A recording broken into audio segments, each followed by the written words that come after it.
Merci, frère Joseph. Vous pouvez vous asseoir. Bonsoir, mes amis. Je suis très heureux d'être ici, à Chicago, cet après-midi, pour parler à ce charmant groupe d'enfants de Dieu. Et il fait si bon de se tenir de nouveau derrière la chaire. Ça fait plusieurs jours. J'étais assis là dans la pièce il y a quelques instants et j'attendais. Et quand vous vous êtes mis à chanter « Crois seulement », Billy m'a regardé. Une petite larme a coulé à l'intérieur de mon cœur. Je ne sais pas si vous savez ce que je veux dire ou non. À l'intérieur, d'entendre de nouveau ce chant « Crois seulement ». Et je me suis dit, cela signifie que je monte une fois de plus sur l'estrade. Nous sommes venus en voiture ce matin. Nous sommes arrivés il y a juste quelques instants. Et nous sommes entrés ici.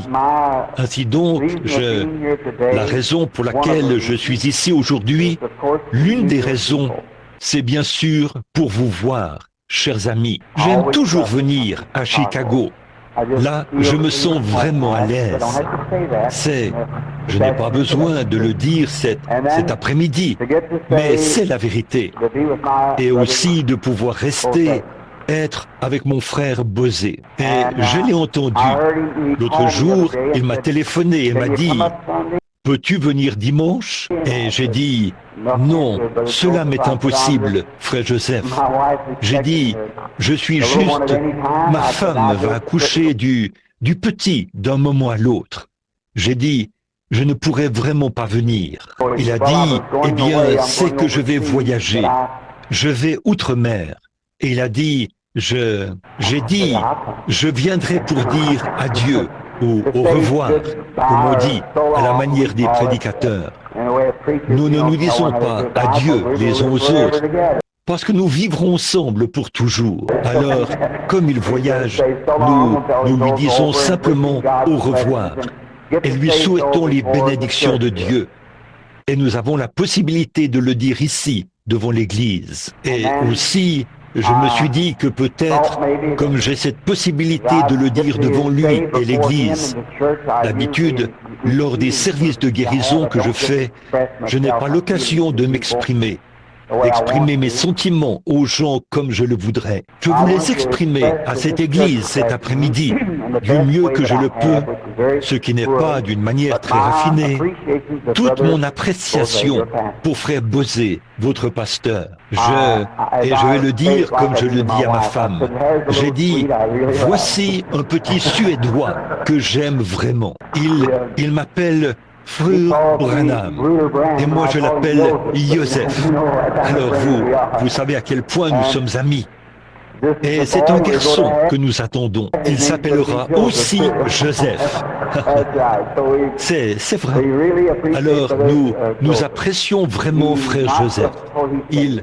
Ce n'est pas parce qu'il est assis ici, s'il n'était pas présent, ça aurait été mieux. Mais j'ai beaucoup de bons et fidèles amis que je tiens vraiment en haute estime. Alors que nous arrivions, il y a quelques instants, par la promenade South Shore.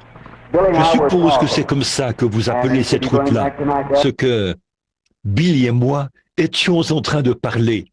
Et il a dit, « Tu rentres ce soir, papa ?» J'ai dit, « Je serai trop fatigué, Billy. » J'ai dit, « Je pense que je vais prêcher 2 fois aujourd'hui. » Et j'ai dit, « Je serai trop fatigué. » Il a dit, « Tu sais quoi ?» Il a dit, « Je pense que frère Bosé est l'un des meilleurs frères que j'ai jamais rencontrés. » Je vais le dire en empruntant une expression de mon fils. Idem pour moi. C'est vrai, j'ai appris à aimer frère Joseph. Voici ce que j'aime chez lui. Il y a tant de choses. Tout d'abord, c'est un frère chrétien. Deuxièmement, on peut se fier à ce qu'il dit. J'aime ça. J'aime un homme qui, lorsqu'il vous dit quelque chose, il s'en tient à ça. Une autre chose, c'est ceci. Il est mon ami. Peu importe si j'ai raison ou tort. Bon, n'importe qui peut être votre ami tant que vous avez raison. Mais quand vous avez tort, lui, il reste toujours votre ami. Or, ce n'est pas tout le temps que j'ai raison. Vous savez, la plupart du temps, j'ai peut-être tort. Mais peu importe si j'ai tort ou raison, Joseph Bosé est mon ami. Je l'ai vu en temps de dures épreuves. Je l'ai vu traverser des moments dont le public ne sait rien. Quand l'heure du test est venue pour nous, il s'est toujours tenu à mes côtés comme un frère. Et j'apprécie beaucoup cela. Il y a certainement eu des gens qui ont essayé de me décourager en me disant « Frère Joseph est un saint du dernier jour » ou « du dernier jour ». On appelle ça comment ? La pluie du dernier jour? J'ai dit, peu m'importe s'il est du premier, du deuxième, du dernier ou n'importe où au milieu. C'est mon frère, ce qui a fait qu'on soit en contact. Une fois, une série de réunions était annulée à Chicago, dans l'Illinois. C'était une série de réunions sous la tente, parce je ne l'avais jamais vu de ma vie. J'ai annulé cette série de réunions sous la tente, du fait qu'on ne voulait pas appuyer les réunions de Frère Joseph. Vous tous, vous ne savez pas ça.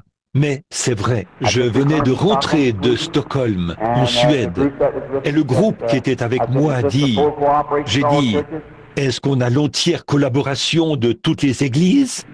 Oui, et j'ai dit, ce petit frère dont on parle là-bas, comment s'appelle cette église suédoise là-bas, celle que frère Petrus connaissait? J'ai dit, est-ce qu'il collabore? Eh bien, l'homme qui me parlait a dit, non, vous voyez, frère Branham, ça nuirait à vos réunions, a-t-il dit, parce qu'il est de la pluie du dernier jour. J'ai dit, s'il ne peut pas être là, moi non plus, je ne peux pas être là. C'est tout. J'ai dit, si nous sommes interdénominationnels, ça veut dire tout le monde, peu m'importe qui c'est. Que ce soit des méthodistes, des baptistes, des témoins de Jéhovah ou quoi que ce soit d'autre, ils seront là quand même. Et nous ne pouvons pas tirer à la courte paille et dire « un tel n'y a pas droit », parce que nous sommes tous parfaitement des frères. Et c'est comme ça que nous voulons rester, comme ça. Alors, peu importe l'église qu'ils fréquentent, nous sommes tous des frères en Christ, du moment où nous sommes nés de nouveau de l'Esprit. Et j'apprécie frère Joseph de tout mon cœur. Et aussi, je me suis dit que, bon, on ne m'a pas dit ceci, et je n'y ai pas du tout pensé à l'avance. Mais pendant qu'il me parlait là-bas, je me suis dit qu'avant son départ, sachant qu'il est un homme pauvre, qui, comme moi, ne vit que de l'aumône des gens, qu'avant son départ, on ramasserait probablement une offrande d'amour pour lui, avant son départ.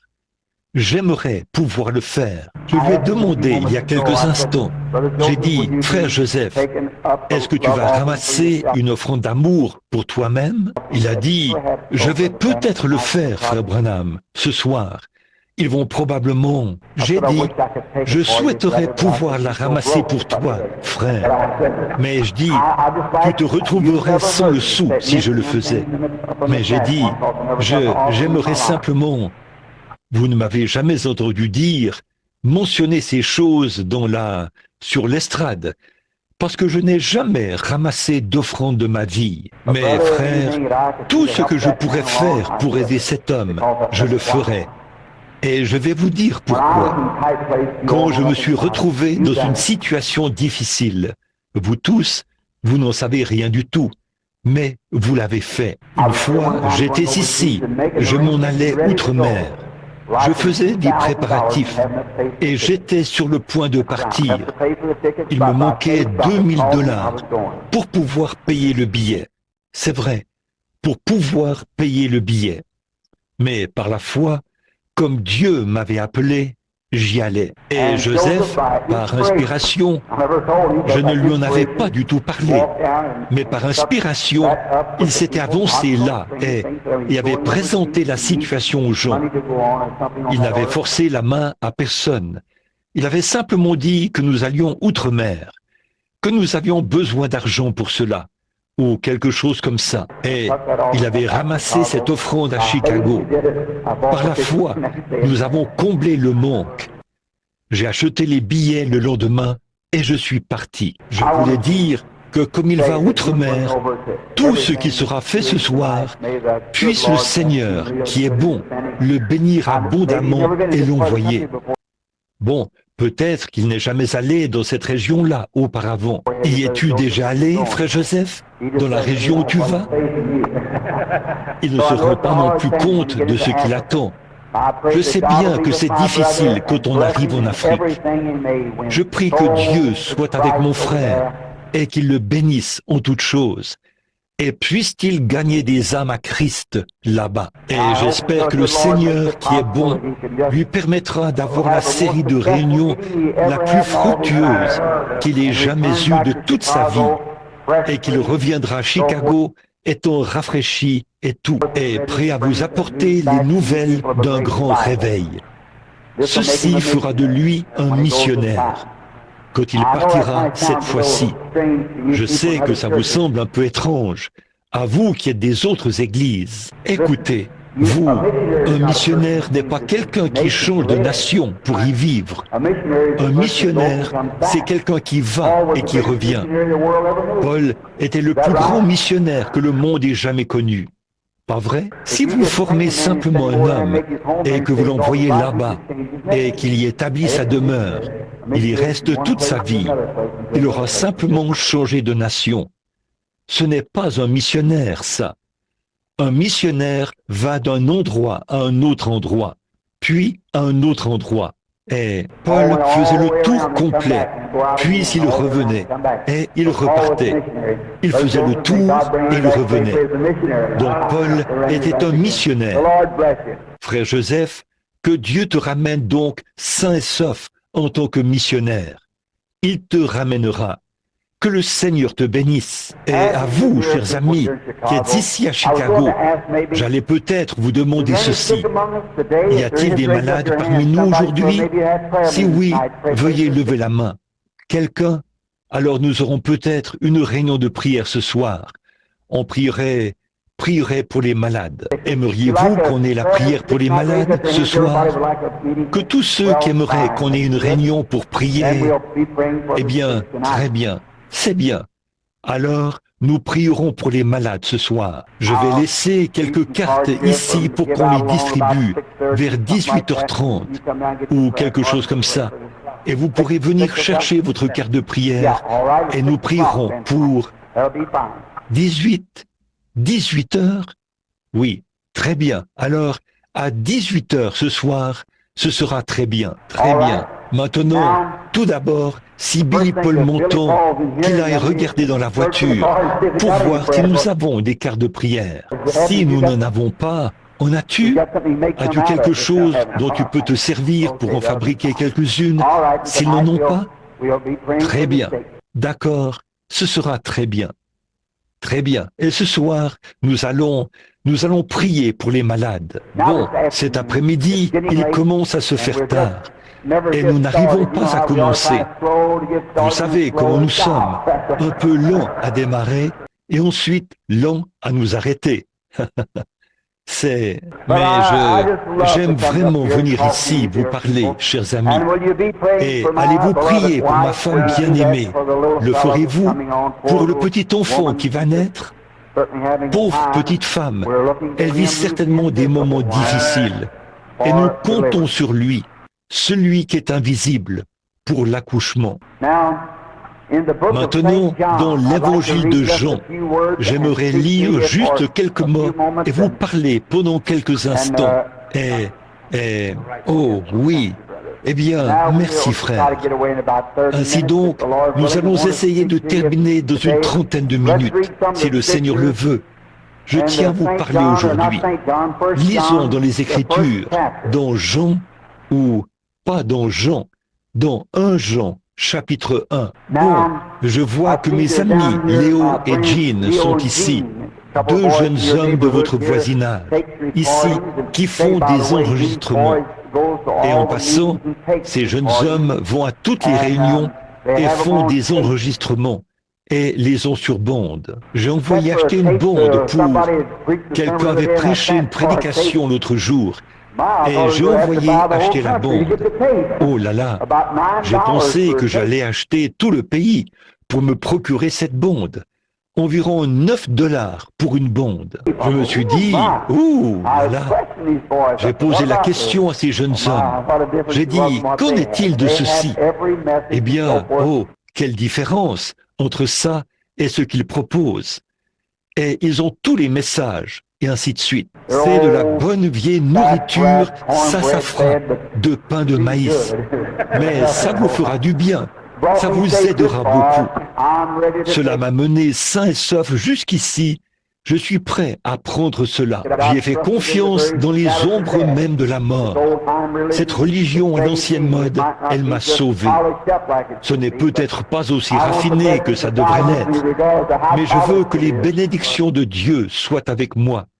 Peu importe combien c'est raffiné. Et maintenant, puisse le Seigneur bénir ces deux jeunes hommes qui ont vraiment consacré leur vie et leur travail à cela.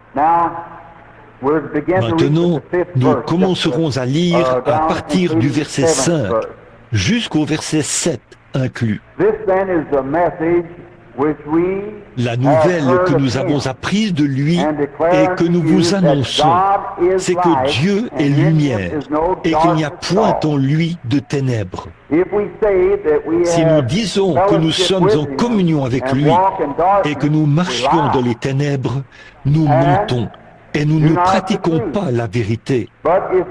Mais si nous marchons dans la lumière, comme il est lui-même dans la lumière, nous sommes mutuellement en communion et le sang de Jésus, son Fils, nous purifie de tout péché.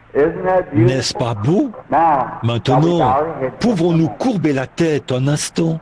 Notre Père Céleste, alors que je parle aujourd'hui à ce charmant auditoire de gens qui sont en route vers l'éternité, peut-être que la plupart d'entre eux ont déjà été lavés dans le sang de l'agneau et que leurs vêtements sont blancs et purs et que tous leurs péchés et leurs offenses ont été pardonnés et qu'ils attendent le rappel pour monter là-haut. Et nous sommes venus parler et avoir cette petite communion avec notre frère avant qu'il aille outre-mer pour accomplir la grande commission.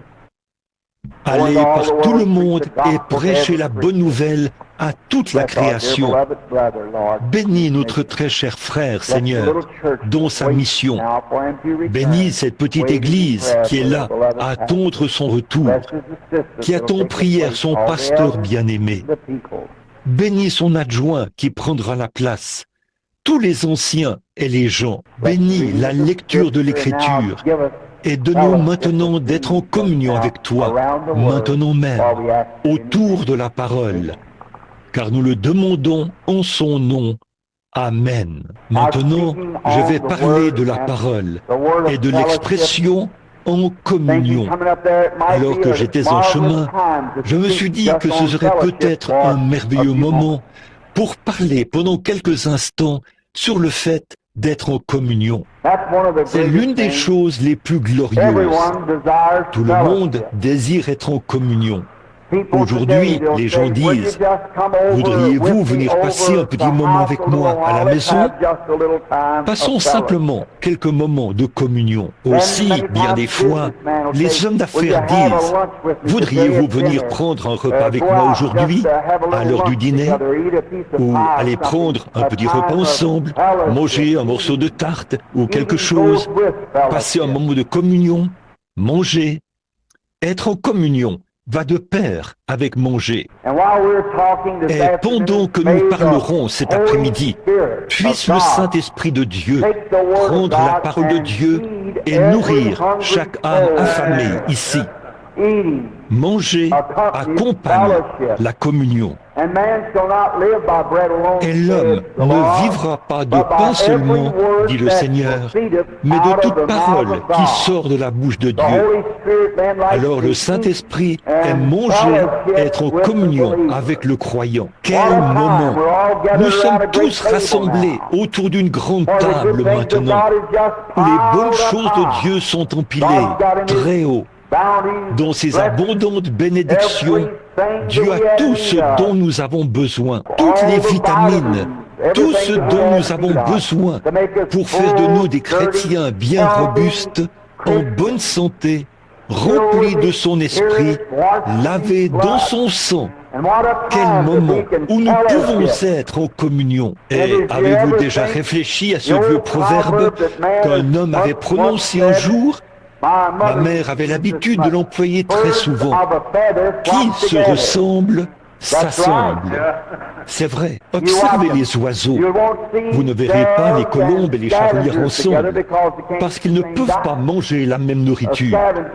Un charognard, une buse, ça peut manger n'importe quoi. Un corbeau peut s'installer là, sur un cadavre, et le manger. La colombe ne peut pas le faire. Si elle en mangeait, ça la tuerait. Elle ne peut tout simplement pas en manger. Elle va là-bas dans un champ de blé et se met à manger du blé. Elle fréquente ses semblables. Mais voici ce qui est saisissant. Saviez-vous que le corbeau peut manger des cadavres et aussi manger du blé? Il peut manger les deux, mais vous voyez, il faut surveiller ces individus-là, cette sorte-là, qui sont capables de s'asseoir dans la réunion et de faire semblant de savourer la réunion, puis repartir là-dehors, prendre les choses du monde. C'est comme ça que sont les croyants qui ont une vie sociale aujourd'hui. Mais nous aimons nous réunir avec ceux qui se sont séparés des choses du monde, qui ont été appelés à sortir et qui sont devenus de nouvelles créatures en Jésus-Christ et qui communient autour des bénédictions du Saint-Esprit. Comme c'est merveilleux! En fait, l'homme est né pour avoir de la communion. L'homme, au commencement, dans le jardin d'Éden, il avait une merveilleuse communion. Dieu descendait pour être en communion avec son groupe, composé d'hommes et de femmes, chaque soir. Dans la fraîcheur du soir, Dieu descendait à l'ombre de grands palmiers. Peut-être que sa lumière sacrée, pour ainsi dire, brillait sur Adam et Ève, dans cette grande cathédrale à ciel ouvert, en communion avec Dieu. Ils n'avaient aucun souci à se faire tant qu'ils étaient en communion. J'aime être en communion avec les hommes. J'aime bien sortir et causer avec des gens qui aiment le Seigneur et être en communion avec eux parce que nous voyons les choses de la même manière. Nous avons les mêmes motifs. Nous avons les mêmes idéaux. J'aime parler avec les gens à propos de... J'ai un ami qui est assis juste ici, qui aime la chasse et la pêche. Bien des fois, nous passons beaucoup de temps ensemble dans la communion. Nous restons là à parler de ces choses, parce que nous aimons ces choses. Maintenant, mais la plus grande communion qu'un homme ait jamais eue, c'était quand il était en communion avec Dieu, quand Dieu avait fait en sorte que l'homme ait accès à lui, afin d'être régulièrement en communion avec sa créature. Le Créateur est sa créature. Ainsi, quand Dieu était en communion avec Adam dans le jardin d'Éden, Adam n'avait aucun souci à se faire. Tout se passait bien et marchait parfaitement. Il n'avait pas à se faire du souci pour ses vêtements. Il n'avait pas à se faire du souci pour sa nourriture. Il n'avait pas à se faire du souci pour la maladie. Il n'avait pas à se faire du souci pour la mort, pour le chagrin. Il n'avait aucune idée de tout ça. Il était vraiment libre comme un enfant. Il avait un Père céleste qui veillait sur lui et qui communiait avec lui chaque jour. Ce serait merveilleux, n'est-ce pas, si nous pouvions revenir à cela. Et savez-vous qu'aujourd'hui, chaque âme rachetée vit au-dessous de ses privilèges par rapport à ce genre de communion avec Dieu? Vous croyez cela? Dieu veillera et pourvoira à tout ce dont nous avons besoin pour ce voyage. Et à la fin, quand tout sera terminé pour cette vieille tente mortelle, Dieu a promis de nous en donner une autre. Amen. Vous savez, j'ai une petite idée bizarre au sujet de ce qui arrive quand nous mourrons. Je ferais aussi bien de l'exprimer. Je suis en famille. Frère Joseph a dit une fois, j'étais sur le point de répondre à la question d'une femme, et c'était peut-être un peu contraire. Il a dit, Frère Branham, j'ai dit, bon, frère Joseph, voici ce que je veux dire. Et il a dit, écoute, ne le dis pas. Il a dit, quand nous avons rédigé nos règles et énoncé ce que nous croyons dans cette Église, nous les avons terminées par une virgule, pas par un point. Nous croyons ceci, plus tout ce que nous pouvons entendre. Et ça, c'est très bien. J'aime ça. Maintenant, dans Jean 14, quand il a dit « Il y a plusieurs demeures dans la maison de mon Père », lorsqu'il parlait à ses disciples avant son départ, je ne peux pas imaginer qu'elles étaient faites de pierre, de briques et de mortier. Je crois que la tente dont il parlait était un autre corps dans lequel vivre. Voyez, dans la maison de mon Père, il y a plusieurs tentes ou demeures. Détruisez cette tente et je la relèverai en 3 jours. Et aussi, si cette tente où nous habitons sur la terre est détruite, nous en avons une autre qui est déjà préparée et qui nous attend.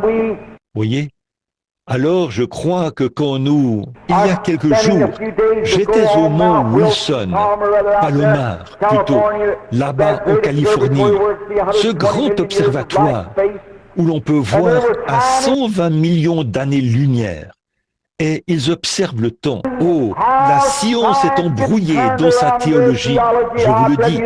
Quand je compare ce que la science dit maintenant à ce que j'ai appris à l'école, je vous le dis, ça n'a rien à voir avec ce qui m'a été enseigné à l'école. Vous savez, mon papa avait l'habitude de s'asseoir et dire, faisant référence à la Bible, il me demandait, « Billy, comment donc cela peut-il bien ?» Je répondais, « Papa, le soleil reste totalement immobile. La science le prouve. Et le monde tourne autour de lui. » Il disait, « Jésus a dit qu'il a arrêté le soleil. » Je disais, « Comment est-ce possible ?» Je disais, « Papa, c'est ce qu'on nous enseigne à l'école. » Et je disais, « Cela a été prouvé par la science. » Il disait, « Eh bien, peut-être que oui, mais ça, ce n'est pas mon genre de science, disait-il. » Lui, il croyait. Il disait, Josué, et à l'école, j'ai posé la question à celui qui nous enseignait la Bible. Il a dit, eh bien, évidemment, tu sais, Josué et les gens de cette époque-là étaient des ignorants, et Dieu a simplement tenu compte de son ignorance.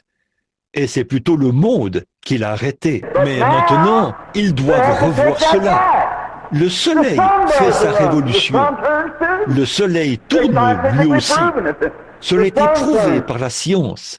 Le soleil tourne. Quand j'étais tout petit et que j'allais à l'école, on disait que quand le soleil se couche, ça projette de la lumière sur les étoiles. Puis, les étoiles reflètent la lumière du soleil. Aujourd'hui, la science prouve que ce n'est pas possible. Il faut des milliards et des milliards d'années pour que la lumière du soleil, qui parcourt tant de millions de kilomètres à l'heure, ou peu importe ce que c'est, que cela parte du soleil pour atteindre l'une des étoiles. Donc, ce n'est pas le cas. En fait, chaque étoile produit sa propre lumière. Le fils de frère Moore a reçu son diplôme il y a quelques semaines. Et l'un des grands scientifiques est venu là. Il lui a fait l'accolade et lui a remis sa bourse. Il a dit qu'à Washington, D.C., ils ont 124 livres scientifiques les plus récents qui traitent de toute la science moderne, tout ce qui était prouvé par la science. Il a dit, jeune homme, il vous faudrait 2 ans pour lire tous ces livres d'un bout à l'autre.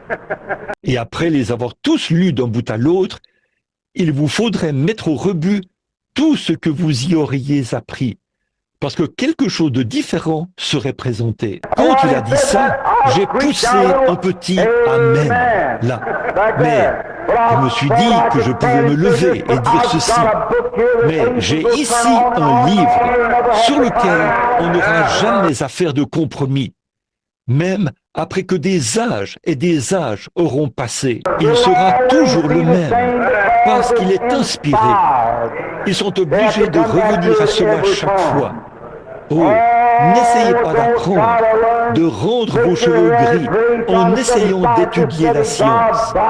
Étudiez simplement la Bible de Dieu, parce que c'est le livre le plus pur de tous. Bon, je pense qu'une fois que l'âme quitte le corps, nous entrons dans une autre maison qui n'est pas faite de main d'homme. Nous allons dans la présence de Dieu, et là, nous demeurons avec lui dans la présence du Seigneur Jésus, qui est omnipotent. Oh, je veux dire omniscient, omniprésent. Ainsi donc, s'il existe, nous existons aussi. Une fois que nous entrons dans notre nouvelle tente là-bas.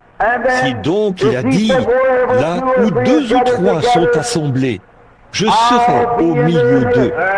Alors, il est tenu d'être ici cet après-midi, aussi sûr qu'il y a un ciel et une terre. Jésus-Christ est présent maintenant. Mais ce qu'il y a, c'est qu'il est sous une forme invisible. Nous ne pouvons pas le voir, mais il y a quelque chose dans l'âme du chrétien qui fait que l'homme a conscience de sa présence quand elle est là. Il sait qu'il se tient dans la présence de quelque chose qu'il ne peut pas voir. Nous savons que la radio passe ici en ce moment. La télévision passe ici en ce moment. Nos yeux ne peuvent pas capter cela.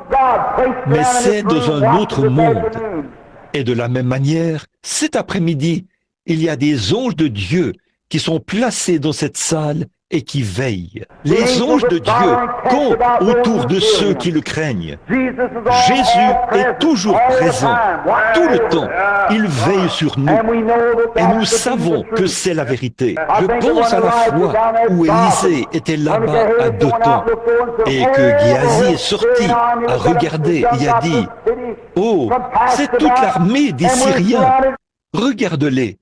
Ils ont déjà encerclé cette ville. » Et nous sommes cernés. Élisée a dit, ceux qui sont avec nous sont plus nombreux que ceux qui sont avec eux. Il a dit, eh bien, je ne vois personne. Il a dit, oh Dieu, ouvre les yeux de ce jeune homme. Et lorsque ses yeux se sont ouverts, toute la montagne était en feu. Et il y avait des anges de feu et des chars de feu.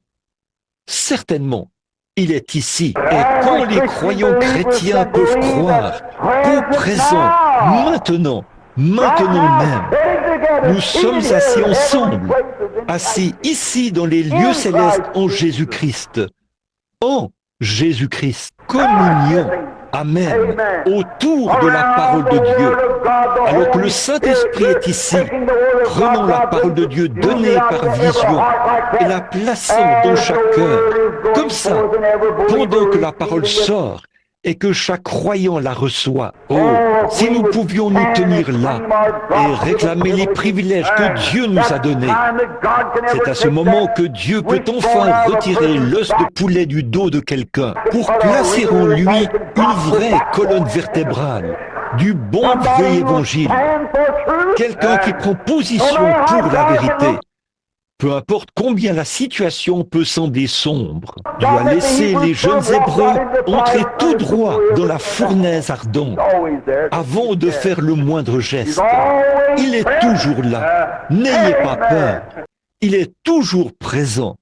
Amen. Si les pas du juste sont dirigés par l'Éternel, qu'avons-nous donc à craindre? Si Dieu est pour vous, qui sera contre vous? Oh là là! Réfléchissez à ça. Oh, si Dieu permet que ces portions du ciel nous rassemblent tous pour une réunion. Amen. Essayez simplement de trouver cette voie d'accès alors que le Saint-Esprit prend la parole et martèle comme un marteau-piqueur contre un rocher. Oh là là, brise nos cœurs de pierre et ôte la croyance, cette incrédulité, et donne-nous de communier autour de la parole. C'est merveilleux d'être en communion. Quand Adam et Ève se sont séparés de Dieu à cause du péché qui les a séparés, ils sont devenus errants à ce moment-là. Aucune communion. Ils erraient ça et là. et s'affaiblissait. Voilà ce qui ne va pas chez les hommes aujourd'hui. Le péché a séparé les hommes de ce genre de communion. Aujourd'hui, nous nous demandons comment nous ferons ceci et nous nous demandons comment nous ferons cela. Jésus a dit, ce sont les païens qui recherchent ces choses. Comment nous, ce que nous mangerons et comment nous serons vêtus, ou qu'allons-nous faire de ceci, cela ou autre chose. Ce sont toutes ces choses, a-t-il dit, que recherchent les gens des nations, les incroyants. Mais votre Père Céleste sait ce dont vous avez besoin avant même que vous ne lui demandiez. Oh, nous sommes là où nous ne nous faisons aucun souci. Eh bien, j'ai une petite fille aux yeux bruns là-bas. Oh, elle est capable de se tenir sur la clôture et sauter et tout. Elle ne se fait aucun souci tant que je suis là. Elle se dirait, papa va me prendre dans ses bras. Alors, elle irait jouer. Elle n'a aucun souci. Je me suis dit, oh Dieu, si seulement je pouvais être comme ça, n'avoir aucun souci. Il y a quelques jours, frère Joseph m'a beaucoup encouragé. J'ai vu beaucoup de choses survenir dans les églises qui ne devraient pas arriver. Et, oh, eh bien, j'étais irlandais, vous savez. Il fallait que j'aille arrêter tout ça moi-même. Et je m'apprêtais à aller dire, ceci ne peut pas être comme ceci, et ceci ne peut pas être comme cela. Vous ne pouvez pas le faire, parce que vous allez gâcher le programme de Dieu. Vous êtes en train d'introduire des choses qui ne devraient pas y être, et tout ça. Et je savais que c'était mal selon l'Écriture. Et tout à coup, j'ai commencé à sentir que je sortais un peu du droit chemin. Je devenais amer. Je me suis arrêté et je suis allé me mettre à prier. Et Joseph est venu. Il a dit, écoute, je viens de lire l'histoire de Martin Luther. Et ce qu'il en ressort, c'est que les gens n'étaient pas surpris que Martin Luther ait pu protester contre l'Église catholique et s'en tirer. Mais ce qui était étonnant chez Martin Luther, c'est tout le fanatisme qui a suivi cela et le fait qu'il se soit élevé au-dessus de tout cela. C'est ça l'essentiel. Alors, j'ai entendu la Christ dire, que t'importe, toi, suis-moi, je m'occuperai du reste. Toi, continue simplement à me suivre. C'est comme ça. Et là, vous serez de nouveau sans souci. Très bien. Quand l'homme s'est séparé de Dieu, il est devenu errant. Il errait ça et là. Quelle belle image d'aujourd'hui. Quand l'homme perd vraiment la communion avec Dieu, cette semaine, il est méthodiste. La semaine suivante, il est baptiste. Et puis, il est ceci, cela et autre chose. Errant, ça et là, ballotté par tout vent de doctrine. Le cœur devrait être affermi. Je ne dis pas que vous devriez être méthodiste, baptiste ou quoi que ce soit d'autre. Vous devriez être en règle avec Dieu. Voilà. Peu importe l'église que vous fréquentez ou le groupe, communiez avec n'importe quel groupe, que ce soit les assemblées, ou les unitaires, ou les bilitaires, ou les sectes, la pluie du dernier jour, ou quoi que ce soit d'autre. Tant que votre communion avec Dieu est pure.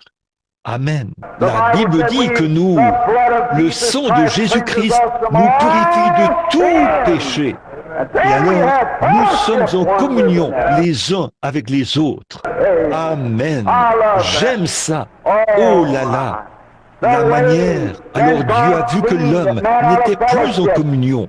Et là, il fallait qu'il fasse quelque chose pour ramener sa créature là où il pouvait de nouveau avoir son cœur, afin qu'il puisse retrouver son chemin. Voici maintenant où commence la partie triste.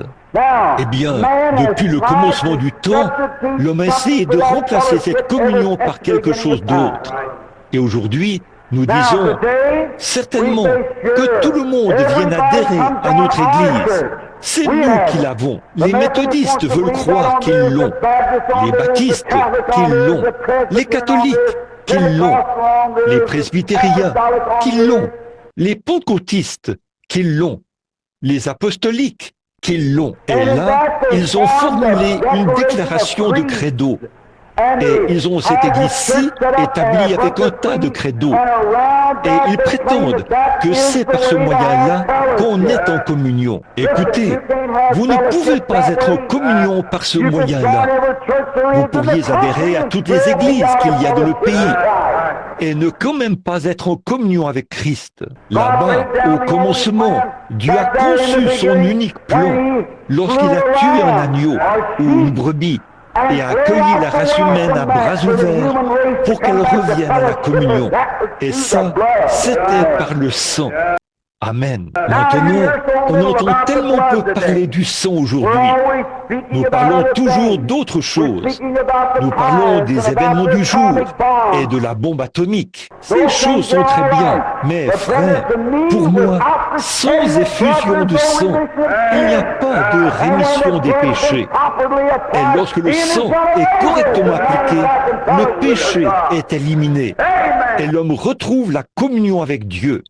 Amen. Ce dont nous avons besoin aujourd'hui, c'est d'un bon vieux réveil à l'ancienne mode, acquis par le sang. Amen. La vie se trouve dans le sang.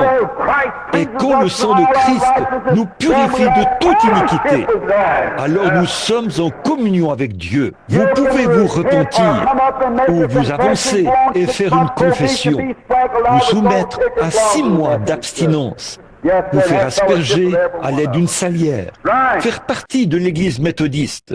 Oui, monsieur, être en communion avec chacun d'eux. C'est vrai. Ou vous pouvez passer par l'église baptiste, recevoir la main d'association, faire une confession, vous faire baptiser dans l'eau, être en communion avec l'église baptiste. Je vous le dis, dans l'église pentecôtiste, vous pouvez prier pendant un moment, jusqu'à ce que vous parliez en langue et être en communion avec chacun d'eux. Mais mon frère, ma sœur, tant que votre âme n'a pas été lavée dans le sang de Jésus-Christ, vous ne serez jamais en communion avec lui. C'est vrai. Et une fois que votre âme a été lavée dans le sang de l'agneau, toute méchanceté, toute haine, toute jalousie, toute querelle, toutes ces choses sont mortes. Le sang fait l'expiation. Amen.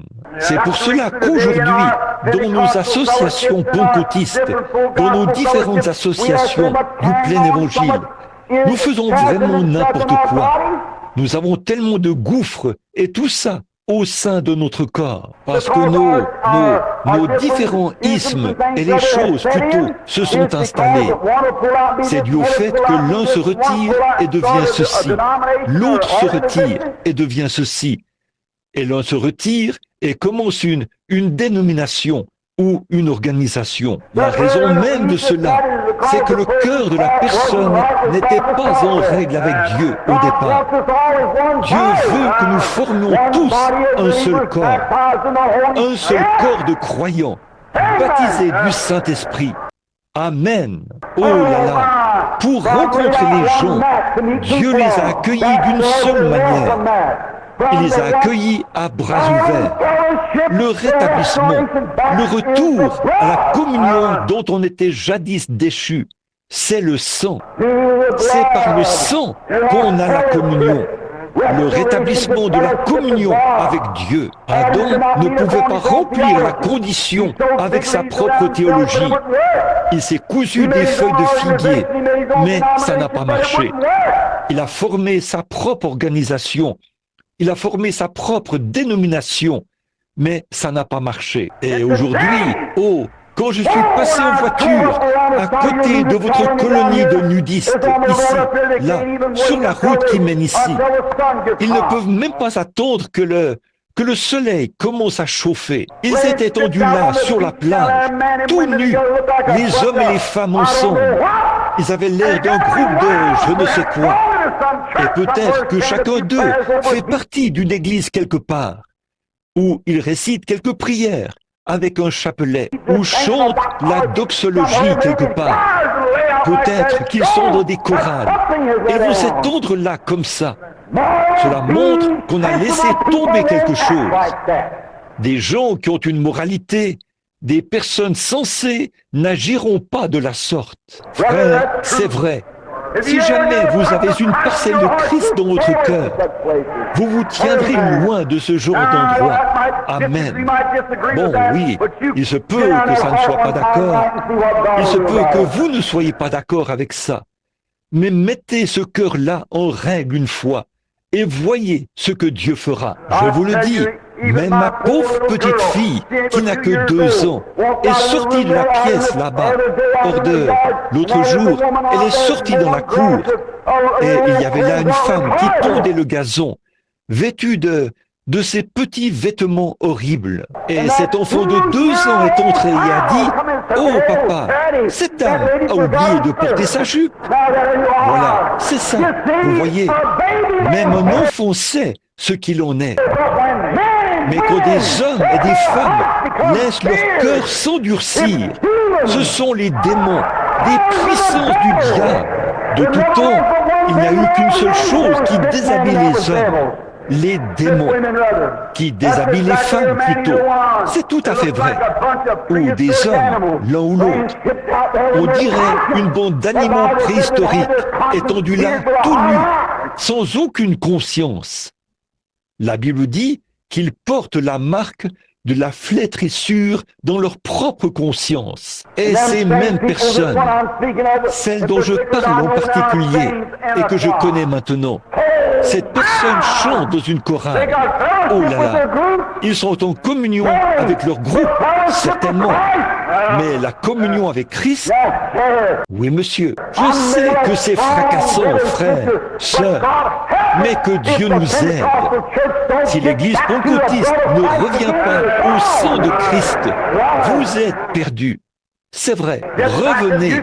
C'était un péché autrefois, il y a bien longtemps, pour nos pentecôtistes d'agir ainsi. Il y a bien longtemps, ils ne le faisaient pas. Mais eux aussi, ils le font maintenant, à cause de la tolérance à la chair. Vous vous mettez à penser que vous faites partie de cette église-ci, ou de cette dénomination, ou de quelque chose de ce genre. Vous feriez mieux d'être de nouveau en communion avec Christ. Amen. Ce sera quelque chose d'horrible un de ces jours. L'une des déceptions au jugement. Le contrebandier d'alcool ne sera pas surpris. Il connaît le sort qui l'attend.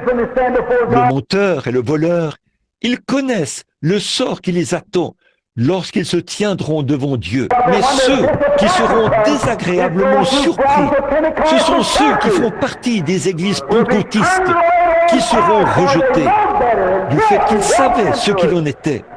Mais ils ont délibérément suivi ce chemin-là. Amen.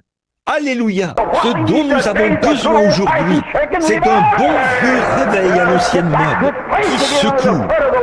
Revenons à notre place sous le sang du Seigneur Jésus. Revenons à la communion. C'est le sang qui a toujours été le moyen de l'approcher tout au long des âges, parmi tous les peuples. Observez et vous verrez que de tout temps, cela a été le seul moyen de Dieu. Le livre le plus ancien de la Bible, c'est le livre de Job. Lorsque Job s'approchait de Dieu, il était en communion avec Dieu par le sang versé. Job offrait un agneau chaque fois qu'il venait communier. Les adorateurs dans l'Ancien Testament et d'un bout à l'autre, de la Genèse jusqu'au Nouveau Testament, chaque fois qu'ils allaient communier avec Dieu, ils offraient un holocauste. Ils immolaient un agneau avant tout, parce qu'ils s'approchaient sous le sang. Job, quand il s'approchait de Dieu, il tuait un agneau. C'est le livre le plus ancien de la Bible. Il a été écrit avant que la Genèse soit écrite. Moïse a écrit la Genèse. Bon, des centaines d'années plus tard. Mais remarquez, Job était le livre le plus ancien. Et depuis tout là-bas, en Éden, Job offrait un sacrifice. Il versait le sang d'un agneau. Et c'est par ce sang qu'il confessait ses fautes. Que Dieu soit miséricordieux envers moi maintenant, alors que je m'approche de toi par le sang. Savez-vous pourquoi les prières des gens ne sont pas exaucées comme elles le devraient? Ils viennent par un emballement psychologique plutôt que par le sang. C'est vrai. Venez par le sang. Agneau mourant, ton précieux sang ne perdra point sa puissance jusqu'au jour où l'Église rachetée se tiendra à tes côtés. C'est par cela que nous devons venir, par le sang versé. Ainsi Job offrait le sang versé alors qu'il s'approchait de Jéhovah, conscient que Dieu ne le recevrait que sur cette base-là. Si vous vous approchez de lui aujourd'hui en tant qu'homme bon, je paye mes dettes, je ne trompe pas le gouvernement, je paye mes impôts, je fais toutes ces choses, je suis un bon voisin. Dieu ne vous exaucera jamais malgré tout ça. Si vous dites, je suis un membre assidu à l'Église, je paye ma dîme, je donne de grosses offrandes à l'Église, je suis un pilier de mon Église, Dieu ne vous recevra jamais, jamais, pas du tout. Vous dites, eh bien, ma mère était une brave femme, mon père était un brave homme, mon grand-père était prédicateur. Tout ce que je fais, et je n'ai jamais fait ceci, je n'ai jamais volé, je ne bois jamais, je ne fume jamais, je ne mens jamais, je ne fais jamais ces choses. Dieu ne vous exaucera jamais. Et peu importe qui vous êtes et combien vous avez été mauvais, si vous venez par le moyen que Dieu a pourvu, par le sang du sacrifice, en posant votre main sur la tête d'un agneau mort, d'un agneau mourant, et que vous confessez vos fautes, et vous l'acceptez, alors Dieu remplira votre âme du Saint-Esprit et consumera toute iniquité, tout ce qui est charnel, et fera de vous une nouvelle créature. Job, je pense à Job à cette époque-là, en sa qualité de père. Il avait tout plein d'enfants. Ils étaient un peu rebelles. Et il se souciait constamment de ses enfants. Ne serait-ce pas beaucoup mieux si tous les membres d'église de Chicago avaient la même approche au sujet de leurs enfants? Il n'y aurait pas de délinquance juvénile. On ne verrait pas ces émeutes raciales. Et, je veux dire, ces émeutes et toutes ces choses qui se passent ici aujourd'hui. Des coups de feu, des tueries, des vols, des viols, et toutes ces choses. C'est parce que les gens ne se soucient pas de leurs enfants. La première chose qu'ils disent, eh bien, je les ai inscrits sur les registres quand ils étaient petits. Et j'ai ensuite confié le reste à la monitrice de l'école du dimanche. Et cette femme va aux parties de danse, qui durent peut-être toute la nuit. Elle arrive là, fardée au possible, comme si elle allait à un cirque plutôt qu'à l'église. Et vous laissez vos enfants entre les mains de quelque chose comme ça? Mère, honte à vous. Vous devriez faire asseoir là cet enfant qui est dans le besoin. Lire la Bible. Posez vos mains sur sa tête et invoquez Dieu. Oh Dieu, sois miséricordieux. Épargne ma fille, mon fils. Oui, j'aime beaucoup le faire. Prendre mes petites filles, oui, et les asseoir là. Elles sont là, leurs petits yeux écoutent, ou leurs oreilles écoutent, et leurs yeux regardent. Et je leur parle de tout ce qui concerne Jésus, et combien il les aime, et tout. Elles s'agenouillent devant les chaises, et prient comme nous tous. C'est comme ça que nous voulons procéder, n'est-ce pas? C'est comme ça que beaucoup d'entre vous procèdent. C'est ce que vous devriez faire. Je suis allé dans bien des foyers, et là, on rassemble toujours tous les enfants pour la prière en famille. Oh Dieu, bénis ces familles. C'est ça, le lien qui unit. Si vous le faisiez chez vous, il n'y aurait pas autant de cas de divorce, et toutes les choses qui se passent comme nous le voyons. Vous seriez en communion les uns avec les autres. Puis je vois Job. Ses enfants se sont mariés et sont partis dans différentes directions, comme on le voit lorsque les oiseaux quittent le nid. Job, qui savait qu'il n'y avait aucun autre moyen, aucun moyen possible pour l'homme de s'approcher de Dieu et d'être en communion avec lui, si ce n'est par l'agneau du sacrifice, par le sang.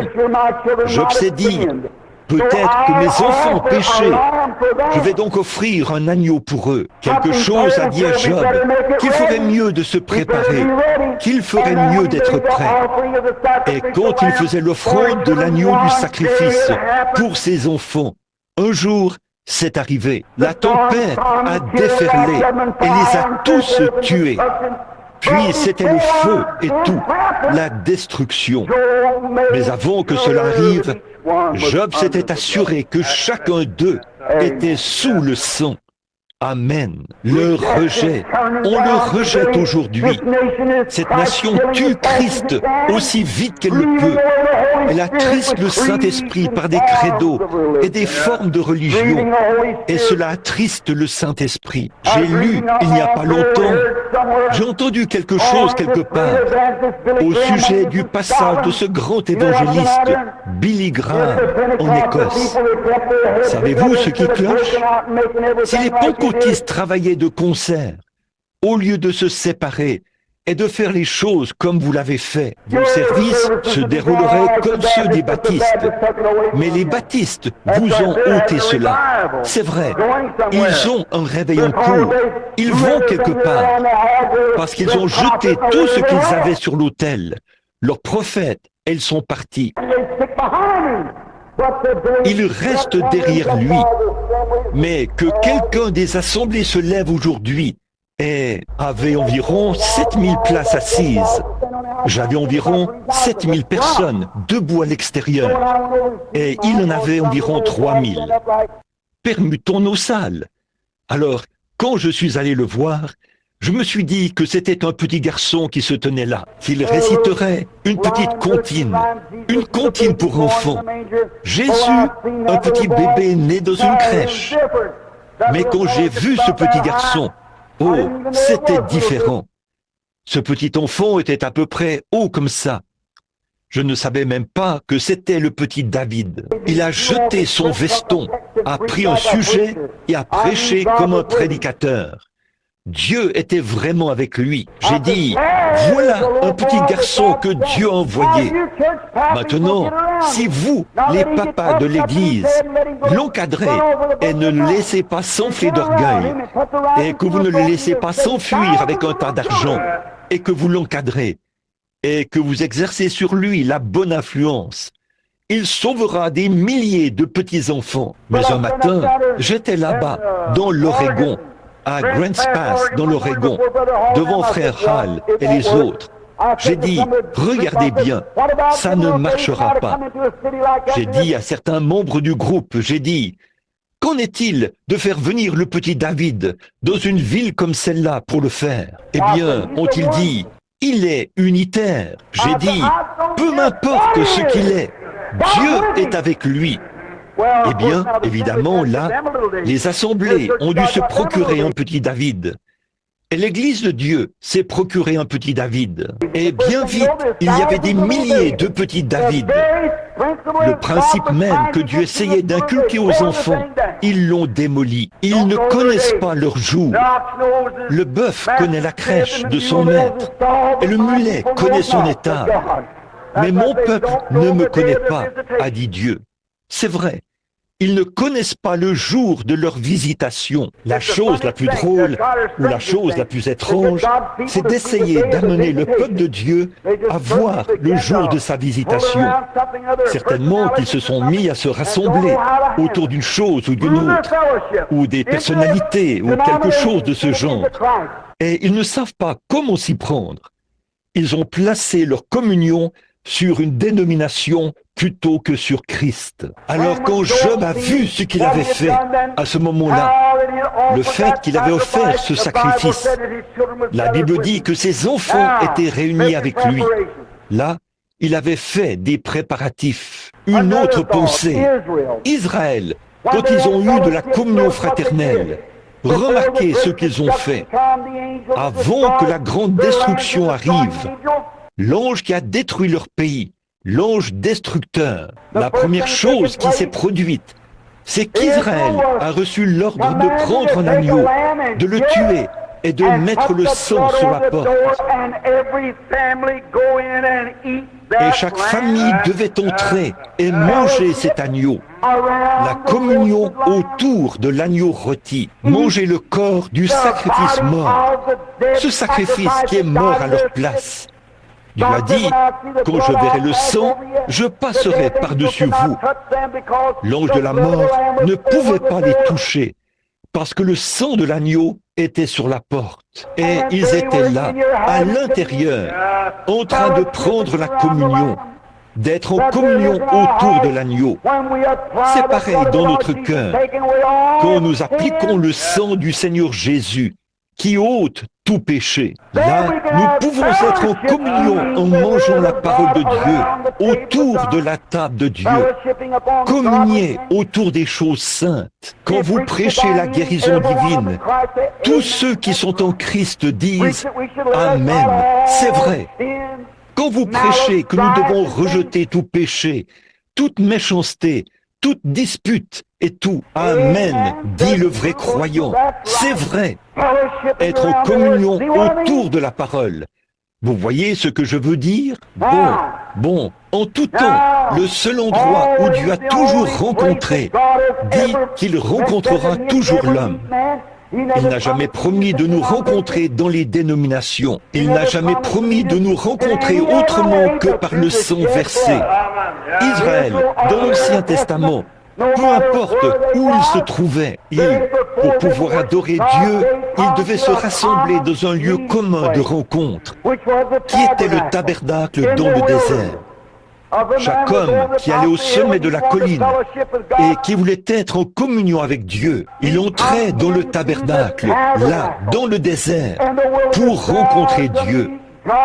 Lorsque Myriam a été frappée de lèpre, Moïse est entré là et est tombé sur sa face devant Dieu, sous le sang versé. Voyez? Maintenant, placez-vous à votre position ce soir. Voyez, mettez-vous sous le sang. Toutes ces choses qui sont dans votre cœur, faites-les sortir. Allez devant Dieu sous le sang. Confessez vos fautes. Appelez les gens et mettez les choses en règle. Aidez-moi. Moïse a tout de suite obtenu une réponse à sa prière, parce qu'il a suivi la voie de Dieu en se mettant sous le sang. Avant de pouvoir être en communion, il devait se mettre sous le sang.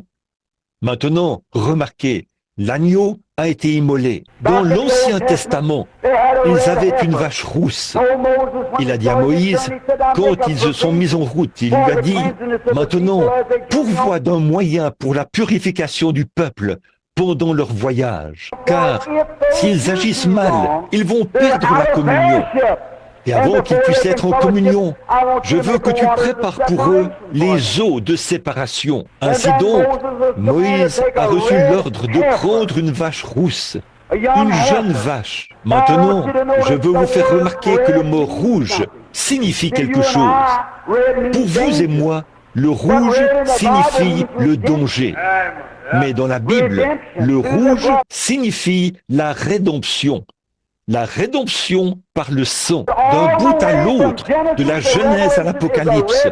Il y a un filet de sang rouge d'un bout à l'autre. Il y a du rouge d'un bout à l'autre. Remarquez, il fallait venir sous le sang versé. Donc, il lui a dit, prends une vache rousse. Bon, l'avez-vous déjà remarqué sur le plan scientifique? Si vous prenez quelque chose de très rouge et que vous regardez cette chose rouge, à travers du rouge, ça paraîtra blanc. Le saviez-vous? Du rouge vu à travers du rouge paraît blanc. Ainsi donc, Dieu, sachant que l'homme était un pécheur par nature, sachant qu'il avait tort au départ, il a préparé le sang versé. Et lorsque Dieu regarde par le sang du Seigneur Jésus, vous, le pécheur rouge, il vous voit blanc comme la neige. Vous n'avez plus de péché. Quand Dieu vous regarde par le sang de Christ, peu importe ce que vous avez fait, combien de péchés vous avez commis et ce que vous avez fait, si le sang de Christ a été appliqué à votre cœur, vous êtes parfait aux yeux de Dieu. Écoutez, dans quelques instants, je vais vous livrer un petit secret au sujet de la guérison divine et de différentes choses. La première chose, mes amis, c'est la préparation du cœur humain. Oui, monsieur, tenez, il y a quelques jours, j'étais ici à Chicago, là où cette bonne vieille science disait « L'homme pense avec son cœur ». C'est absurde. La Bible a tout faux. Il n'y a aucune faculté mentale dans le cœur par lequel on puisse penser. L'homme pense avec sa tête, avec son intelligence. Mais maintenant, il se rend compte que Dieu avait raison. Voyez, l'homme ne pense pas avec sa tête, son intelligence. Il est une double personnalité. Regardez la personne qui est ici, à l'intérieur. C'est tout d'abord l'intellect. Mais on dit que dans le cœur humain, cela ne se trouve ni dans le cœur d'un animal, ni dans aucun autre cœur. Mais là, dans le cœur humain, il y a un petit compartiment au centre du cœur humain, dans lequel il n'y a même pas de cellules sanguines. Mais c'est la place qu'occupe l'âme. Donc, en réalité, l'homme pense avec son cœur, pas avec sa tête. Maintenant, si vous y réfléchissez bien, vous verrez que c'est ça qui fait que nous avons tant de membres d'église tièdes aujourd'hui. Les gens ont une foi intellectuelle. Ils ont de la sympathie et disent « Oh, la Bible est vraie, certainement, oui monsieur ». Voyez, ils ont l'intellect pour dire « Oh, je crois que le Seigneur Jésus-Christ est le Fils de Dieu. Je l'ai accepté comme mon sauveur personnel. » Ils fument la cigarette, boivent du whisky, sortent, vont à des soirées dansantes, ils s'allongent sur les plages ici et tout. Certainement, Christ est mon sauveur. Oh, bien sûr, certainement, je fais partie de l'Église. Ça, c'est la foi intellectuelle. Beaucoup de gens viennent dans la ligne de prière et disent « Oh frère, j'ai la foi. » Bien sûr, c'est une foi intellectuelle. Mais quand cette foi intellectuelle descend ici, dans ce petit compartiment, elle devient tangible. Tous les démons de l'enfer ne peuvent pas l'ébranler. C'est vrai. Une fois qu'elle descend là, la question du péché est réglée. Amen. Quand il dit « Hé, je suis l'Éternel qui te guérit », quand cela traverse la foi intellectuelle, descend dans ce petit compartiment, alors il n'y a pas assez de médecins à Chicago pour vous dire que vous allez mourir. Non, monsieur, absolument pas. Et si elle est vraiment authentique, c'est ce que Dieu fait. Il vient là et prend cette foi intellectuelle. Il parle et la fait descendre dans le cœur humain. Et quand ça entre dans le cœur, ça devient tangible. C'est là que Dieu lui-même entre dans le cœur humain et que cela devient une chose indéniable. Amen. Une fois que cette foi sort de l'intelligence et entre dans le cœur humain, voyez-vous maintenant ce que je veux dire? Alors, sous le sang versé, il a dit « Prends cette vache de 3 ans et elle doit être rousse. » On l'a menée là.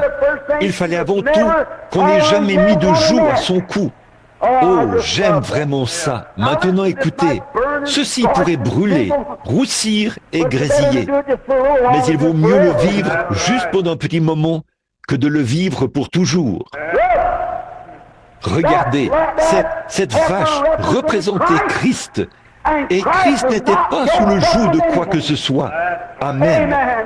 Mais il était uniquement Dieu. Maintenant, ne soyez pas ensemble. Ne vous mettez pas avec les infidèles sous un joug étranger. Allez là-dehors et faire partie de ceci et cela et traînasser ça et là. Vous vous mettez sous le joug de ces fêtes, de ces soirées dansantes et tout. Tenez-vous loin de ça. Mettez-vous sous un joug avec Christ. Prenez mon joug sur vous. recevez mes instructions. Cette vache ne pouvait pas porter un joug. Il fallait qu'elle n'ait jamais porté le joug. Et aussi, il fallait qu'elle soit tuée en présence du souverain sacrificateur. Alors, une fois que le souverain sacrificateur, Aaron, voyait que la vache avait été tuée, Éléazar prenait du sang avec son doigt, allait et on faisait 7 fois l'aspersion sur la porte, au-dessus de la porte de la tente, en guise de témoignage public. Par la suite, on prenait la vache, on la mettait au feu et on la brûlait. On la brûlait totalement, puis on la déposait hors du parvis. Remarquez comme c'est magnifique. Il faut qu'on se dépêche. Hors du parvis, on déposait cela dans un lieu pur, car c'était les eaux de séparation. Dans Éphésiens, Paul y a dit que Dieu, par la prédication de la parole, les eaux de séparation, la foi vient de ce qu'on entend vient de la parole. Et la parole de Dieu est les eaux de séparation, car c'est le renouvellement par l'eau, par la parole. L'écoute de la parole sépare cela. Or, l'incroyant ou l'homme qui était aux prises avec le péché se trouvait à l'extérieur. Voici un petit aspect que nous ne voulons pas laisser de côté. C'est qu'il fallait conserver l'eau de séparation dans un lieu pur. Et le prédicateur qui prêche l'évangile devrait être un homme pur et droit, pas un accro à la cigarette, pas un drogué, pas un ivrogne ou un joueur de golf le dimanche après-midi, et ainsi de suite comme ça. Non, monsieur, il faut que ce soit conservé dans un vase saint, pur et sanctifié, en quelqu'un qui garde le mystère de Dieu dans son cœur. Il faut que ce soit dans une église pure, pas là où on joue au loto dans le sous-sol, à la loterie, où on a des soupers, où on sert de la soupe, et qu'on a des soirées dansantes pour les jeunes. Eh bien, frère, si jamais j'en arrive au point où je dois faire de telles choses pour garder un auditoire, je vais tout arrêter, me procurer un tas de pièges, aller au Canada et chasser à la trappe pour gagner ma vie. Amen. Je préférerais le faire plutôt que de savoir que je fais des compromis sur l'évangile pur et sans mélange du Seigneur Jésus. Donnez-moi d'être en communion avec lui. Amen. Prêchez la parole. Vous n'avez pas besoin de toutes ces absurdités. Tenez-vous-en à la parole, et la parole séparera les pécheurs de leurs péchés. Ainsi, tout homme qui n'était pas en communion passait premièrement par les eaux de séparation pour entrer dans l'assemblée. Et là, il était aspergé de ces eaux-là. Alors, qu'est-ce que cela signifiait? Les eaux indiquaient qu'un sacrifice mort le précédait. La vache morte était morte à sa place. Et que nous prêchons la parole, cela ne repose sur aucune dénomination, mais sur Christ, le sacrifice qui est mort à votre place, quant au péché, à votre place. Vous n'êtes pas en communion, vous n'arrivez pas à obtenir des réponses à vos prières. Tout est noir autour de vous. Vous n'êtes plus en communion. Revenez à la parole maintenant. La parole se met à retrancher, à vous séparer. Eh bien, tu ne devrais pas faire ceci. Tu ne devrais pas faire cela. Ceci est ici. Tu n'es plus en communion. Tu as perdu la communion.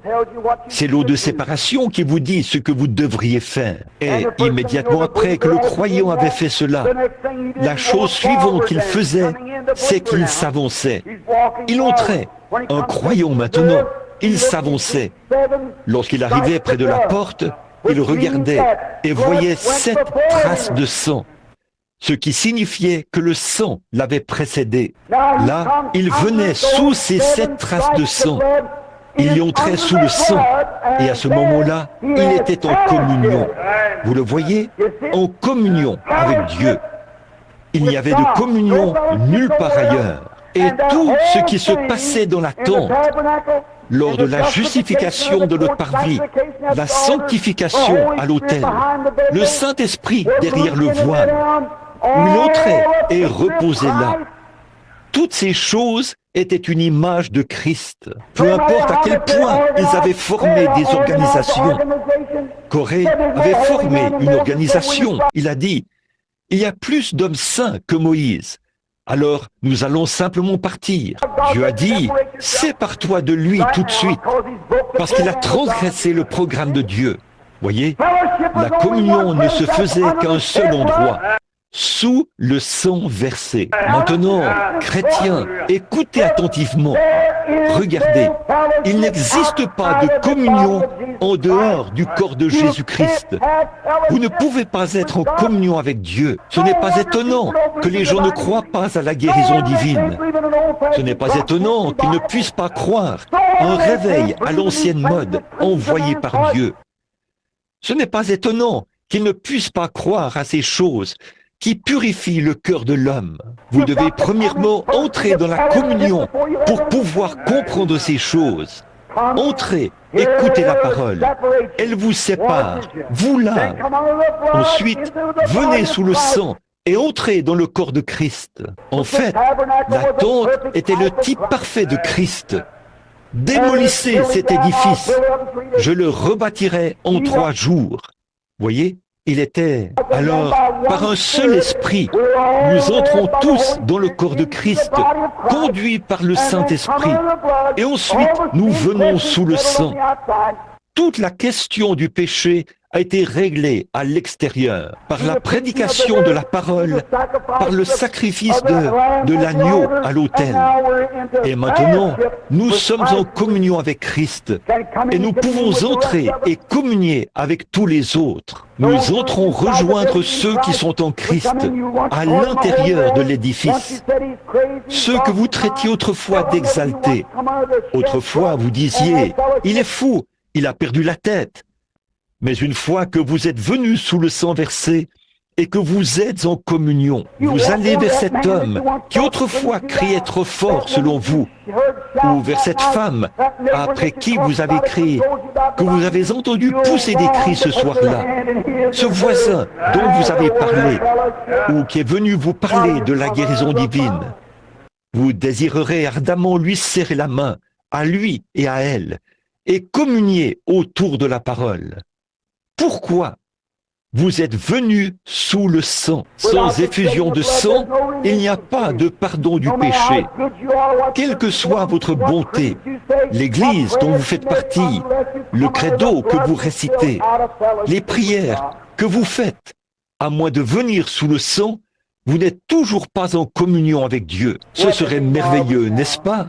Si nous tous qui sommes ici, 600, 500 ou 600 personnes, peu importe combien nous sommes dans cet auditoire, si tous ces gens qui sont réunis ici cet après-midi pouvaient être d'un même accord et venir sous le sang, tous autant que nous sommes sous ce toit-ci, sous le sang du Seigneur Jésus-Christ, que pensez-vous qu'il se passerait maintenant même? Que pensez-vous qu'il se passerait?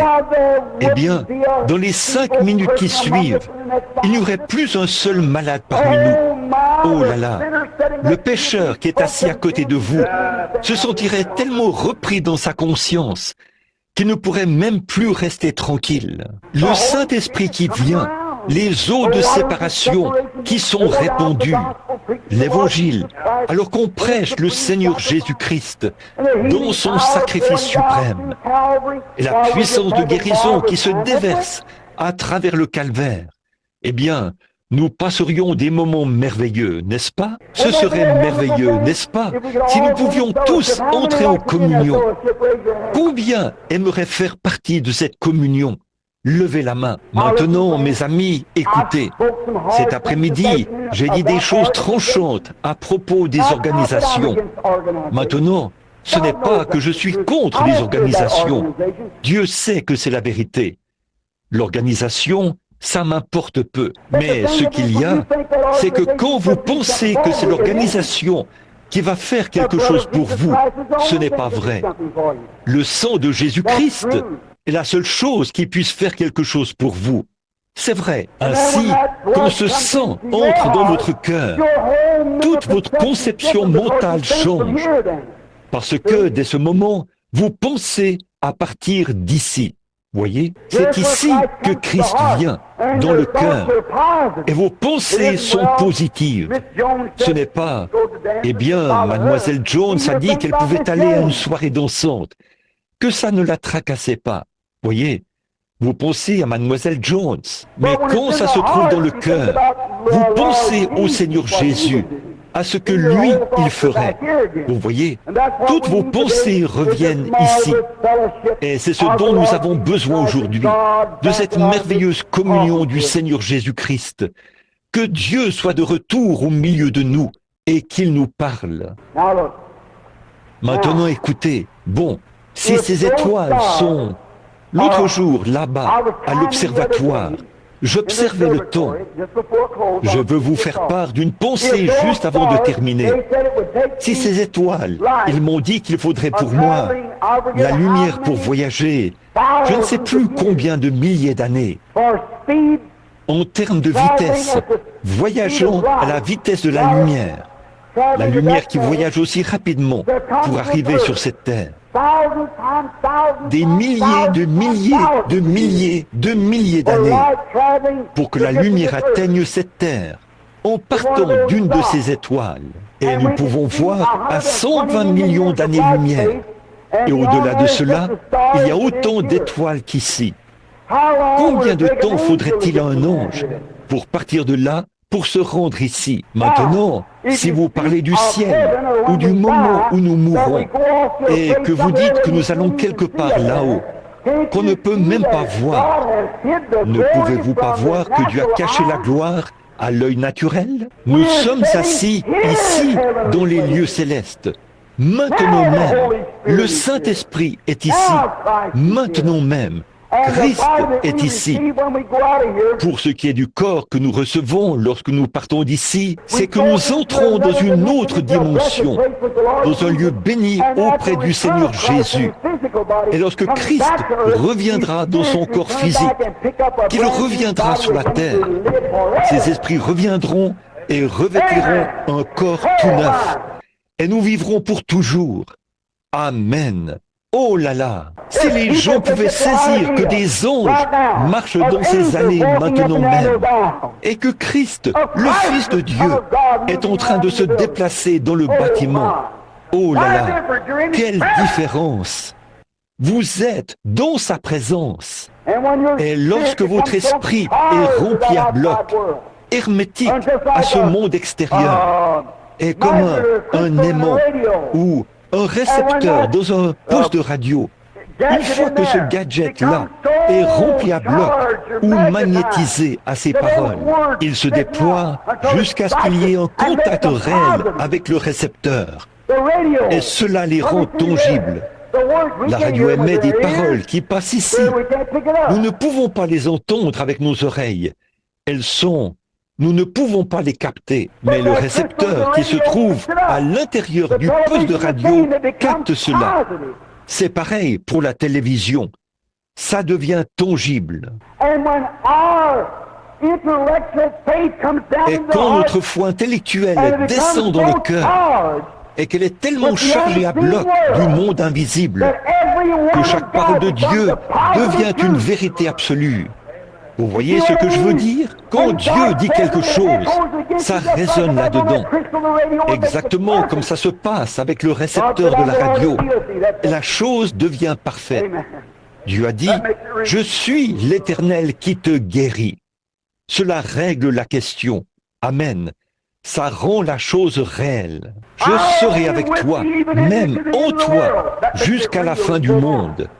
Cela rend la chose réelle. Il est ici, maintenant. Or, c'est ce qu'il en est quand j'approche la guérison divine. Ce soir-là, quand l'ange du Seigneur m'est apparu, il a dit, « Je serai avec toi, n'aie pas peur ».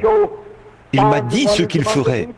Il m'a dit qu'il ferait des signes et des prodiges parmi les gens. Je l'ai interrogé, j'ai dit, ils ne croiront pas cela. Il a dit, il viendra un temps où tu connaîtras même les secrets de leur cœur. Tu leur diras ces choses. Et je me suis posé des questions à ce sujet. Il a cité Christ. Il a dit, je serai avec toi. Alors, quand je m'avance vers les malades sur l'estrade, ou quelque chose comme ça, ce genre de choses-là, ça devient une chose indéniable. Je crois cela. J'aimerais avoir la foi maintenant même. Pourquoi que chaque personne malade dans ce bâtiment sera guérie. Exactement comme j'ai la foi pour savoir qu'il se tient ici même. J'aimerais avoir ce genre de foi-là. J'aimerais que chacun de vous l'ait. Mais si nos pensées et notre communion s'élèvent au-dessus du domaine des choses que nous voyons, pour entrer dans celles que nous ne voyons pas, alors ça devient tout aussi tangible que les choses que nous voyons, ou même plus tangible. Que le Seigneur vous bénisse, alors que nous courbons la tête pendant un instant. Père Céleste, oh, pour la communion autour du corps de Christ, autour de la parole. Au commencement était la parole, et la parole était avec Dieu, et la parole était Dieu. Et la parole a été faite chair, et elle a habité parmi nous. Oh, combien nous l'aimons! Combien nous apprécions sa présence ici maintenant, le glorieux Fils de Dieu, le ressuscité, celui dont les paroles ne peuvent jamais faillir. Il est écrit ici dans la Bible que là où 2 ou 3 sont assemblés en mon nom, je serai au milieu d'eux. Et il est ici. Ô Dieu, puisse chaque incroyant qui n'est pas régénéré, qui n'est jamais venu par le sang, qui n'a fait qu'aller à l'église, qui a encore un tempérament colérique, qui a encore des habitudes du monde auxquelles il s'accroche, qui a une foi intellectuelle, mais qui n'a jamais été lavé et purifié, afin de pouvoir être parfaitement en communion. Ô Dieu, fais que cet après-midi, ici et maintenant même, chaque cœur soit lavé, purifié dans le sang de l'agneau. Ils entreront en communion, si bien que le service de guérison de ce soir produira la réunion la plus glorieuse qui ait jamais eu lieu dans cet auditoire. Accorde-le, Seigneur. Veux-tu le faire? C'est pour la gloire de Dieu que nous te le demandons. Et pendant que nous avons la tête inclinée, je me demande, et que tout le monde soit en prière, si vous le voulez bien. Je sais qu'il se fait tard, mais regardez, mes amis, il se fait tard dans 2 sens. Le jour est sur son déclin, ce dimanche après-midi, aujourd'hui, le 1er jour du mois de mai. Et l'âge aussi est sur son déclin. Il est plus tard que nous le pensons. La venue du Seigneur est proche. Le cœur des hommes, vous voyez cette grande civilisation qui s'effondre, qui coule en ce moment même.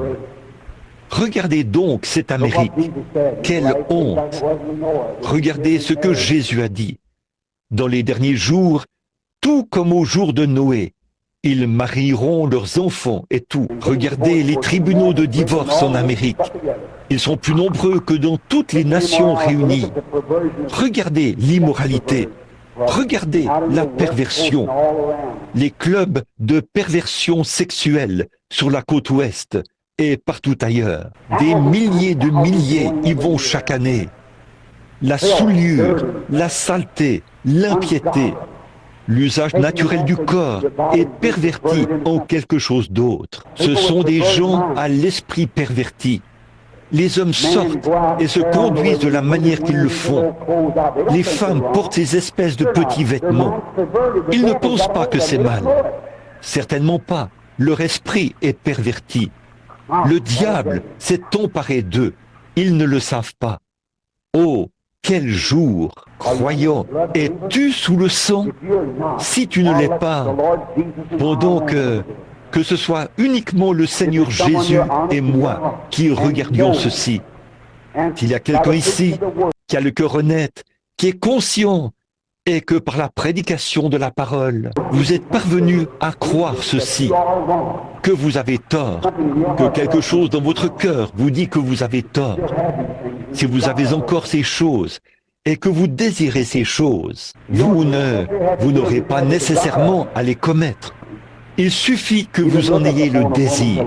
Voyez, celui qui regarde une femme pour la convoiter a déjà commis un adultère dans son cœur. Ce n'est pas celui qui prend une arme à feu et qui tire sur son frère, mais celui qui se met en colère contre son frère sans raison.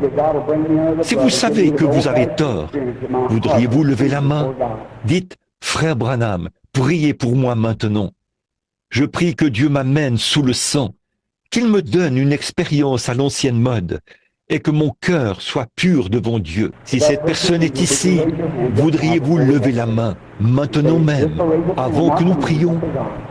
Dites simplement en levant la main, non pas vers moi, mais vers Dieu. Dites, ô Dieu, sois miséricordieux envers moi maintenant.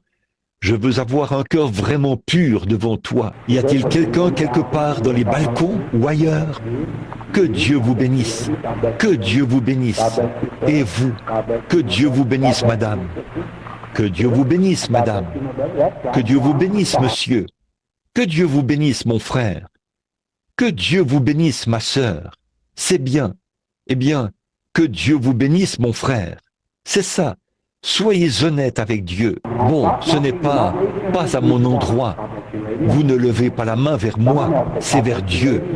Que Dieu vous bénisse, madame. Je vous vois là-bas. Quelqu'un d'autre qui... Que Dieu vous bénisse, madame. Et vous, monsieur. Et vous, monsieur. Que Dieu vous bénisse. Et vous, monsieur. Être honnête, c'est ça. Être des hommes et des femmes, c'est ça. Nous sommes devant Dieu. Que Dieu vous bénisse, madame. Vous voulez que ces choses soient ôtées de votre vie. Certainement, Dieu le fera.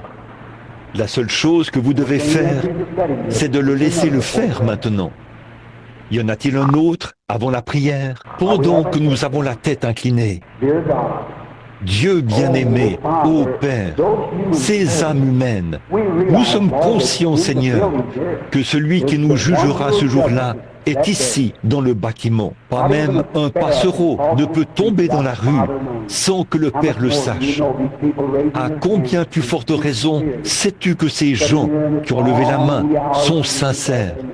Ils sont assis ici à écouter la parole pendant de longues heures depuis le début de l'après-midi. Je te prie, ô Dieu, de purifier chaque cœur maintenant même par le sang du Seigneur Jésus.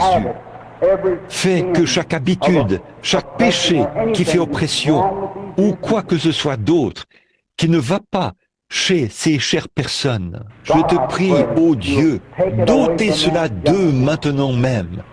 Accorde-le.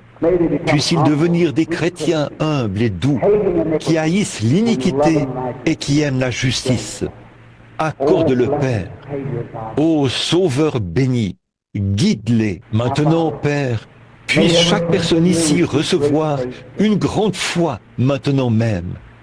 Nous attendons avec impatience le service de ce soir, Seigneur, pour la guérison des malades. Oh, veux-tu juste encore une fois, Seigneur, encore une fois, permettre que cela se produise? C'est la veille du départ de notre frère outre-mer. Fais qu'il y aille avec une nouvelle vision dans son cœur, de voir le royaume de Dieu descendre vers les enfants des hommes. Puisse le service de ce soir être un merveilleux service.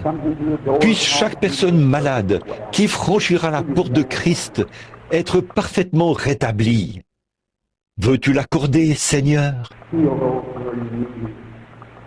Guéris ceux qui sont dans le besoin, que leur corps se rétablisse, car c'est au nom de Jésus que nous le demandons.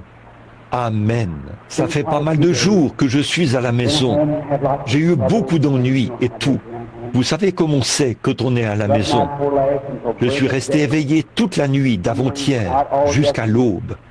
Je suis rentré et je suis ressorti toute la journée d'hier. Hier soir, j'ai très peu dormi. Et ce matin, je me suis levé pour venir ici. C'est un peu difficile. Je vous ai gardé longtemps. Je suis désolé de vous avoir retenu pendant tout ce temps. J'espère que vous...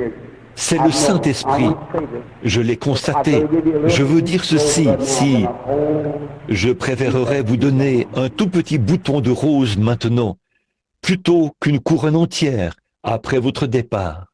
Voyez, j'ai eu de bons auditoires partout dans le monde, mais je n'ai jamais eu un auditoire aussi attentif que celui que j'ai ici, dans cette petite église de Chicago. Vous qui êtes ici, j'ai constaté que cet après-midi, quand je suis monté sur l'estrade, j'avais à cœur de parler d'autre chose. En fait, le Saint-Esprit me disait sur l'Arche de l'Alliance. C'est ce dont j'allais parler. Et lorsque je me suis avancé ici sur l'estrade, j'ai pensé en communion. Ce serait un bon sujet sur lequel prêcher. J'ai fait quelque chose. C'est que je suis moi-même allé à l'encontre de ce que le Saint-Esprit m'avait dit de faire. Mais j'ai essayé de lutter jusqu'au bout. Permettez-moi de vous dire quelque chose. Et ce que j'ai dit il y a quelques instants au sujet de frère Joseph. Lorsque j'ai tort, si j'ai tort ou raison. Tout comme vous, personne ne s'est levé pour quitter ce bâtiment cet après-midi. Pendant tout le temps qu'ils ont pu rester assis ici, tout en sachant pendant tout ce temps que le service de guérison aura lieu. Et beaucoup doivent encore rentrer chez eux pour souper. Vous êtes restés assis ici avec moi. Soyez bénis. Je vous aime.